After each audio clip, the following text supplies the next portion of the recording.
నమస్కారం, welcome to Suman TV. నేను గీతాంజలి. ప్రస్తుతం మనతో పాటు ప్రముఖ జ్యోతిష్యులు బ్రహ్మశ్రీ నందిభట్ల శ్రీహరి శర్మ గురువు గారు ఉన్నారు. వారితో మాట్లాడదాం. గురుగారు నమస్కారం అండి. వాగర్థావివ సంపృక్తౌ వాగర్థ ప్రతిపత్తయే జగతః పితరౌ వందే పార్వతీ పరమేశ్వరౌ. సదాశివసమారంభాం శంకరాచార్య మధ్యమాం అస్మదాచార్యపర్యంతం వందే గురుపరంపరాం. ఆదిత్యాయ చ సోమాయ మంగళాయ బుధాయ చ గురుశుక్రశనిభ్యశ్చ రాహవే కేతవే నమః. శృంగేరి జగద్గురు పీఠాధిపతులకి, కంచి పీఠాధిపతులకి నమస్కారములు తెలియజేసుకుంటూ కార్యక్రమాన్ని ప్రారంభిద్దాం. గురుగారు, కార్తీక మాసం దాదాపుగా సగం పూర్తయిపోయినట్లే. అంటే కార్తీక మాసం అనగానే సోమవారాలు చాలా విశేషంగా చెప్తారు. అలాగే ఏకాదశి, ద్వాదశి, పౌర్ణమి అనేది ఇంకా విశేషం. అసలు మాసం అంతా చేసినా చేయకపోయినా ఒక్క పౌర్ణమి రోజు ఉపవాసం ఉండి ఒత్తులు వెలిగించి ఆలయానికి వెళ్ళి అక్కడ కాసేపు గడిపి ఆ రోజు అంతా పూర్తయిన తర్వాత ఉపవాసాన్ని విరమించి ఇక చాలు, ఇంకా సంవత్సరం అంతా మనం పూజ చేసుకున్నటువంటి భాగ్యం అని అందరం భావిస్తామండి.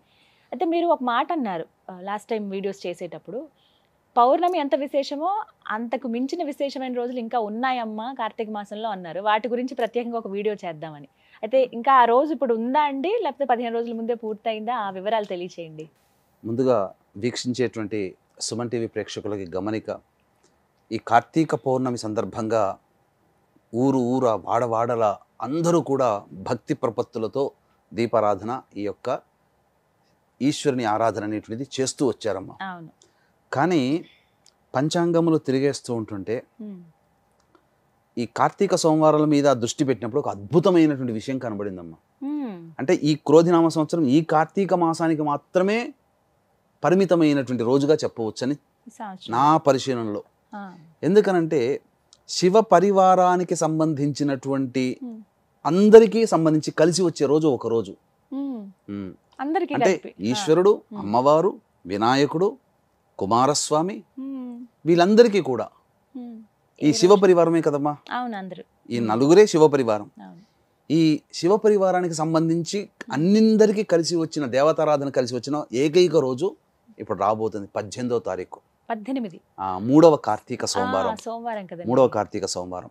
ఎందుకనంటే అమ్మవారికి అంటే గౌరీదేవి తిథిగా అనగా అధిపతిగా ఉన్నటువంటి తిథి ఏంటి? తదియ తిథి.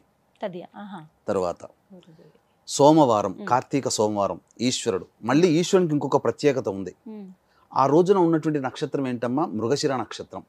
మృగశిర నక్షత్రానికి అధిపతి ఎవరు? కుజుడు. కుజునికి అధిష్టాన దేవత మళ్ళీ సుబ్రహ్మణ్య స్వామి. అంటే ఇక్కడ సుబ్రహ్మణ్య స్వామి యొక్క సంబంధం కూడా వచ్చి చేరింది.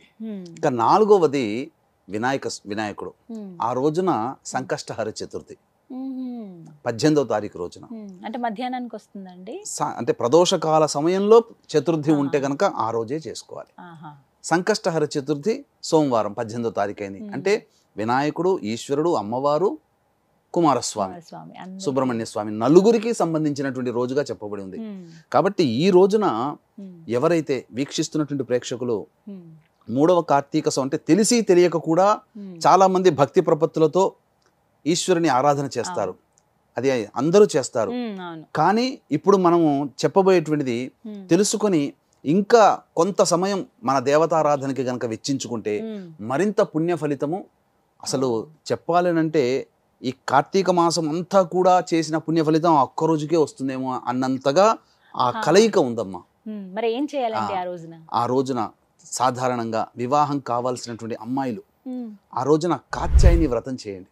ఎందుకంటే మృగశిర నక్షత్రం ఉంది కదా, అమ్మవారు కాత్యాయని వ్రతం చేసేటప్పుడు అమ్మవారు అధిష్టాన దేవత కాత్యాయని. అంటే తదియ తిథి కూడా కలిసి వచ్చింది, సోమవారము అయ్యింది. కాబట్టి వివాహం కావాల్సినటువంటి అమ్మాయిలు కాత్యాయని వ్రతాన్ని అనగా పుస్తకం బయట షాపులో పుస్తకంలో దొరుకుతుంది.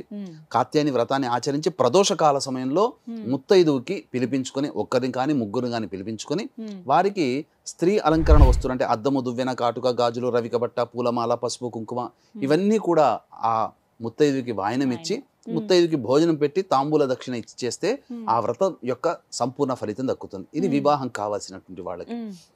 ఇక ముఖ్యంగా కుజదోషం ఉన్నటువంటి వాళ్ళు కూడా ఈ కాత్యాయని వ్రతం సోమవారం చేయొచ్చు. సాధారణంగా మంగళవారం నాడు చేసుకుంటారు. కానీ ఈ సోమవారం, కార్తీక సోమవారం మృగశిర నక్షత్రము తదియ తిథి కూడా ఉన్నటువంటి కారణం చేత ఆ విధంగా చేయండి. ప్రదోష కాలంలో ముత్తైదుకి దానం ఇవ్వడం. ఇక ఆ రోజున కార్తీక సోమవారం కదా, బ్రహ్మ ముహూర్తం లేచి చక్కగా ఈశ్వరుని చిత్రపటం అంటే చిత్రపటం ఎలా ఉండాలంటే శివ పరివారం ఉండాలి, స్వామి ఉండాలి, అమ్మవారు ఉండాలి, పక్కన ఒక వినాయకుడు, ఇంకొక పక్కన కుమారస్వామి, వీళ్ళందరూ వాహనములతో సహా చిత్రపటం ఉన్నప్పుడు ఆ చిత్రపటానికి గన్నేరు పూలతో కానీ మల్లె పూలతో కానీ ఇలా ఏదైనా కానీ పుష్పించే పూలమాల వేసి చక్కగా శివ సహస్రనామము, గౌరీ సహస్రనామ పారాయణం చేయాలి. తర్వాత వినాయక అష్టోత్తరము, కుమారస్వామి అష్టోత్తరము, సుబ్రహ్మణ్య అష్టోత్తరం 3 సార్లు పారాయణం చేయాలి.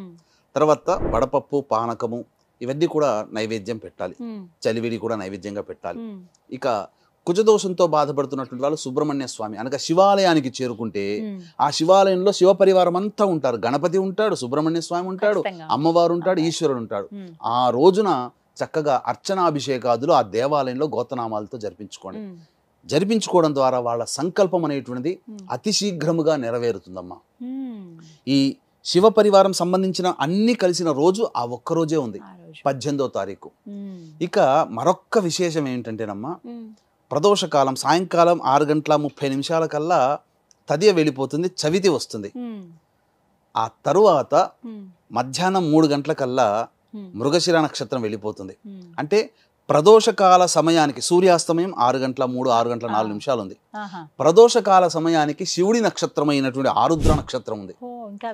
ఇంకా విశేషం అమ్మా సోమవారం. కాబట్టి ఈ ప్రదోషకాల సమయంలో ఎవరైతే ఉపవాసం అనగా పూర్తిగా ఆ రోజంతా ఉపవాసం ఉంటే మహాపుణ్యం అమ్మ. ఉపవాసం ఉండి ఈశ్వరుడికి అన్నాభిషేకం చేయించండి. చాలా ఆరుద్ర నక్షత్రం ఉన్నప్పుడు చేస్తారమ్మా. పైగా ప్రదోషకాల సమయంలో సోమవారం ఉంటుంది ఆరుద్ర నక్షత్రం.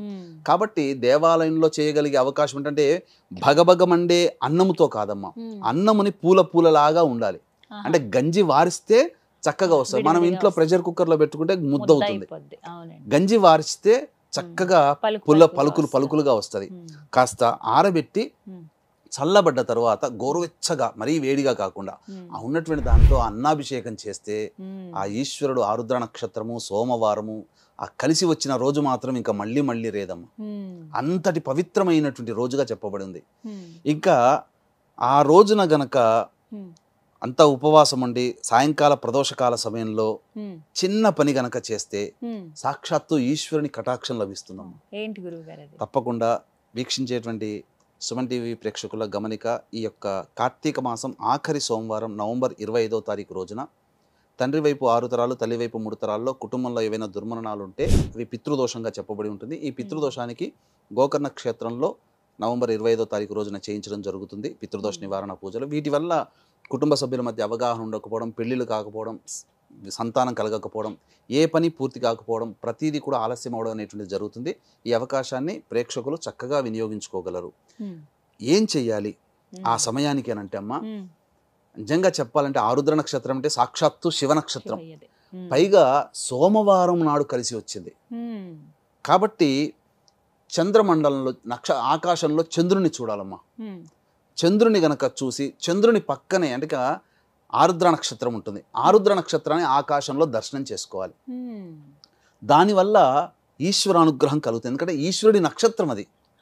అన్నాభిషేకం చేసి తర్వాత అర్చన జరిపించుకొని అనగా నక్షత్ర మండలంలో ఆరుద్ర నక్షత్రాన్ని దర్శించుకోవాలి. మీరందరూ అడగవచ్చు, వీక్షించే ప్రేక్షకులు కూడా, మీరంటే తెలుసుకోగలుగుతారు, మాకెలా తెలుస్తుంది అది.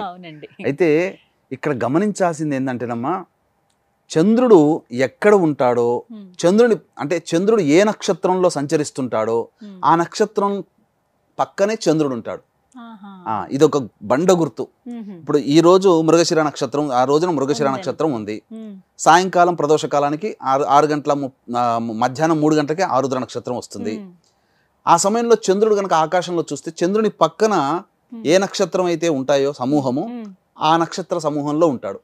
ఆరుద్ర నక్షత్రానికి ఆనుకునే చంద్రుడు ఉంటాడు. ఎందుకంటే ఆరుద్ర నక్షత్రంలో చంద్రుడు సంచరిస్తున్నాడు కాబట్టి ఇక సందేహమే లేదు. ఎలా గుర్తుపట్టడం ఆరుద్ర నక్షత్రాన్ని అంటే, ఆరుద్ర నక్షత్రం యొక్క రూపం ఎలా ఉంటుందంటే తాండవిస్తున్నటువంటి నటరాజు యొక్క స్థితి ఉంటుంది, ఇలా ఉంటుందన్నమాట.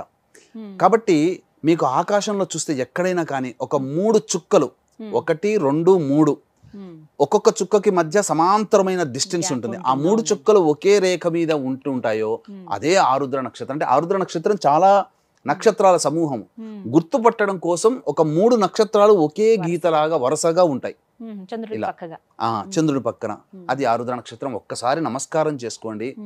ఈ శివ దర్శన ప్రభావం వల్ల అన్నాభిషేకం చేసుకోవడం వల్ల, లేదా మామూలుగా నేను అభిషేకం చేసుకోవచ్చు. ప్రదోషకాల సమయంలో ఆరుద్ర నక్షత్రం ఉన్నప్పుడు వివాహం కావాల్సినటువంటి అబ్బాయిలు అమ్మాయిలు పటిక బెల్లం పొడిని నీటిలో వేసి ఆ నీటితో ఈశ్వరుడికి అభిషేకం.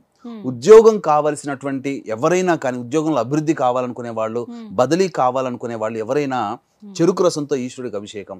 ఆరోగ్యం కావాల్సినటువంటి వాళ్ళు నెయ్యితో అభిషేకం చేసుకోవాలి.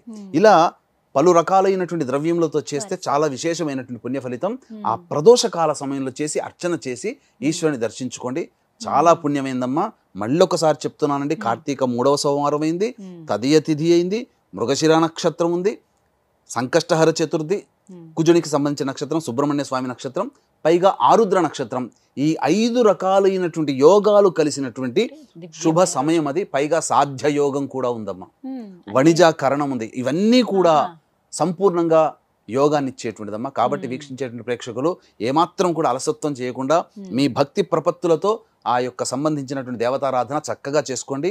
మళ్ళీ చెప్తున్నాను, కార్తీక పౌర్ణమికి ఎంతటి విశిష్టత ఉంటుందో అంతకన్నా పరమ విశిష్టత ఈ 3వ కార్తీక సోమవారం రోజున ఈ యొక్క సంవత్సరంలోనే మనకు వస్తుంది. కాబట్టి అభిషేకం చేసుకునే వీలు లేని వాళ్ళు కనీసము 720 ఒత్తులతో దీపారాధన దేవాలయంలో చేయండి. ఆ ఆరుద్ర నక్షత్రం ఉన్న సమయంలో, అనగా 6:04 నుంచి 7 గంటల లోపల ఈ యొక్క దీపారాధన చేయొచ్చు. దానములు చేసిన ఈశ్వర సమూహం ఉన్నటువంటి రోజమ్మది. దీపదానం చేయండి, ఉసిరికా దానం చేయండి, సాలగ్రామ దానం చేయండి. ఇలా మీకు మార్కండేయ పురాణం ఆ రోజు చేయండి. పౌండరీక యాగం చేసినటువంటి పుణ్య ఫలితం కలుగుతుంది. ఇలా ఏ దానము చేసినా 6:04 నుంచి 7 గంటల మధ్యలో దాన కార్యక్రమాలు, దీపములు ప్రజ్వలించడము, అభిషేకములు, అర్చనలు, ఇలా మీకు శక్తి కొలది ఏది తోస్తే, మీ భక్తికి ఏది మీ మనసు అంగీకరిస్తే ఆ పని చేయండి. తప్పకుండా మీకు ఈశ్వరానుగ్రహం కలుగుతుంది. అది మీరు అనుభవించి తీరుతారు. ఆ శివానుగ్రహం కలిగిందంటే 1,00,00,000 వంతులో 10 కోట్ల వంతు మనకు లభించిన, మనం తరతరాలు కూడా ఆనందంగా శివానుగ్రహంతో జీవిస్తామని చెప్పడంలో ఏమాత్రం సందేహం లేదమ్మా. చాలా విశేషవంతమైన రోజు అని చెప్తున్నాను కదండి. తప్పకుండా అంటే ఒక సెంటిమెంట్ ఉంటుంది చాలా మందికి, కార్తీక మాసం అంతా చేయలేకపోయినా పౌర్ణమి లేకుంటే 3వ సోమవారం చేద్దామని, అలా చేద్దాం అనుకున్న వాళ్ళకి ఇంకా ఇంకా మీరు ఇంకా చాలా మంచి మాట అన్నారు, నాకు తట్టలేదు. ఈ పౌర్ణమి రోజున ఎందుకంటేనమ్మా, పౌర్ణమి రోజున ఊరా వాడవాడాలు అందరూ చేస్తారు, కానీ చేయలేని వాళ్ళు కూడా చాలా మంది ఉంటారు. ఆ రోజు ట్రైన్ లో ఉండేవాళ్ళు, ఆడవాళ్ళు మగవాళ్ళు వేల మంది, ఫ్లైట్ లో ఉండేవాళ్ళు, బస్సులో ప్రయాణం చేసేవాళ్ళు, సొంత వెహికల్స్ లో ప్రయాణం చేసేవాళ్ళు కార్తీక పౌర్ణమి రోజున చేయలేరుగా. అయ్యో ఆటంకాలు వచ్చిన వాళ్ళు, ఆడవాళ్ళకి ఋతుక్రమం ఆటంకాలు వచ్చి, లేదా ఎవరైనా మరణించి వచ్చి మహిళా సందర్భంలో ఉండి ఆ రోజు చేయలేని వాళ్ళందరికీ కూడా ఈ 3వ కార్తీక సోమవారం నాడు గనక చేస్తే అద్భుతమైన ఫలితం అమ్మా. ఎందుకనంటే శివ పరివారము, శివ సమూహము, శివ కుటుంబము అంతా ఒక్క రోజున చేరినటువంటి రోజమ్మది. మళ్ళీ 4వ సోమవారం లేదు. ఇప్పుడు మాటలు అన్నారు మహిళని, కొంతమందికి సంవత్సరం మహిళ ఉంటుంది కదండి, అలాంటి వాళ్ళు చేసుకోవచ్చు. పితృదేవతల్ని ఉద్దేశించి దీపారాధన చేయొచ్చు, పితృదేవతల్ని ఉద్దేశించి దానాది కార్యక్రమాలు చేయొచ్చు, తప్పులేదు. అది మొత్తానికి విశేషవంతమైన, చాలా చక్కగా చెప్పారు గురుగారు. ఈ విషయం అయితే తెలియదు మాకు ఇప్పటి వరకు. మామూలుగా 3వ సోమవారం చేసుకుందాం అనుకున్నాం, కానీ ఇంత విశేషం కాబట్టి ఖచ్చితంగా అందరూ ఆచరిస్తారు ఆ రోజున ఉపవాసం చేయటం కానీ, అభిషేకాలు చేసుకోవటం, ఆరుద్ర నక్షత్ర దర్శనం అనేది. నమస్కారం గురుగారు. సర్వం శ్రీ ఉమామహేశ్వర పరబ్రహ్మార్పణమస్తు.